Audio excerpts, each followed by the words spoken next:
The mechanical man will be more than that. More than just a hired hand. Can't you see what this will mean to the world? He'll relieve men from dangerous jobs in all lines of hazardous work. There'll be no more deaths from cave-ins and mines.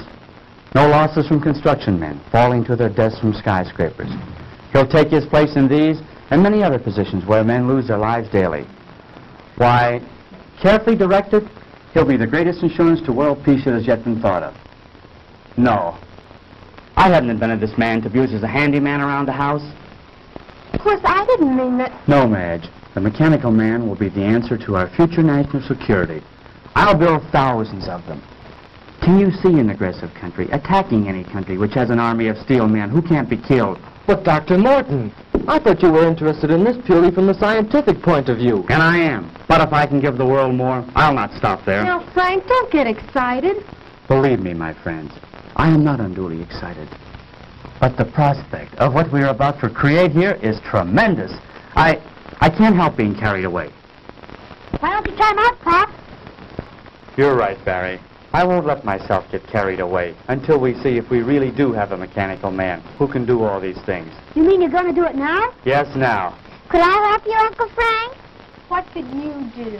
Well, Uncle Frank said we were all going to help him. Didn't you, Uncle Frank? Well, yes, I did, Janet. But I'm afraid there's nothing you girls could do right now except give us your moral support. Is there anything I can do, sir?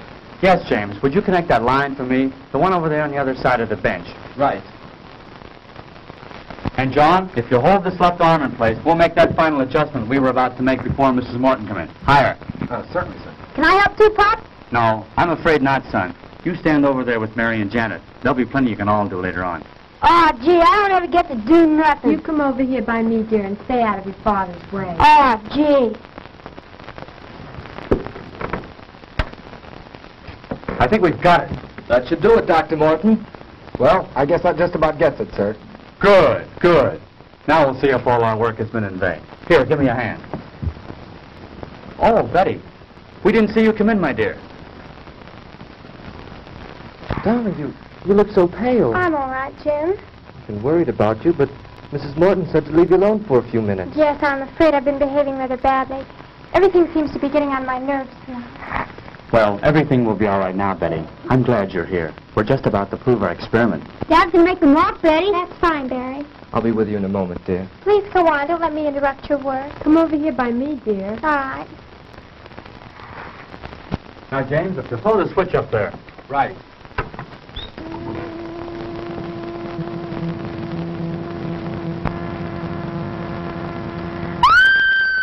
Quick, James, the switch. What is it, Betty? Tell us. It moved. It moved. Yes, I know. I was just about to set the man up and start him walking. But did you see that expression in his face?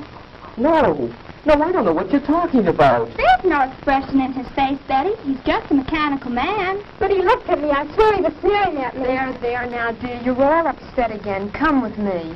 Oh, I'm sorry, but I... Better take her upstairs, Madge. Give her a sedative. I will, Frank. Come with me, dear. All right. Shall I come along? No, James. I think it's better if we go alone. Dr. Morton, do you think that... No, she'll be all right, James. Now, let's get back to where we were.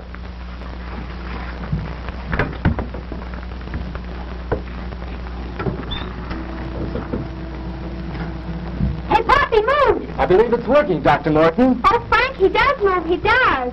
Mary, let go of my arm. You're pinching me. Isn't it wonderful? He moved. He really moved. Now we'll see how he reacts to my directions. Oh, Frank, he almost seems human. Yes, this exceeds my wildest hopes. He's strong, too.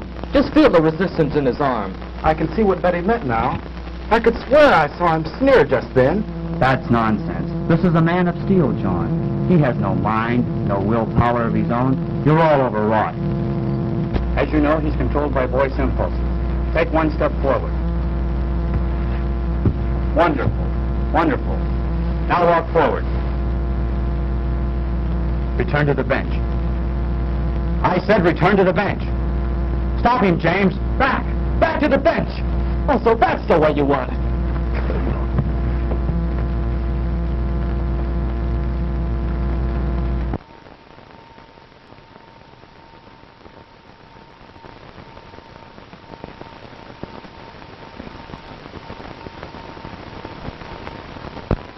How is he? Just seems to have had the wind knocked out of him. What was that? It sounded like Betty. You take care of James. I'll go see.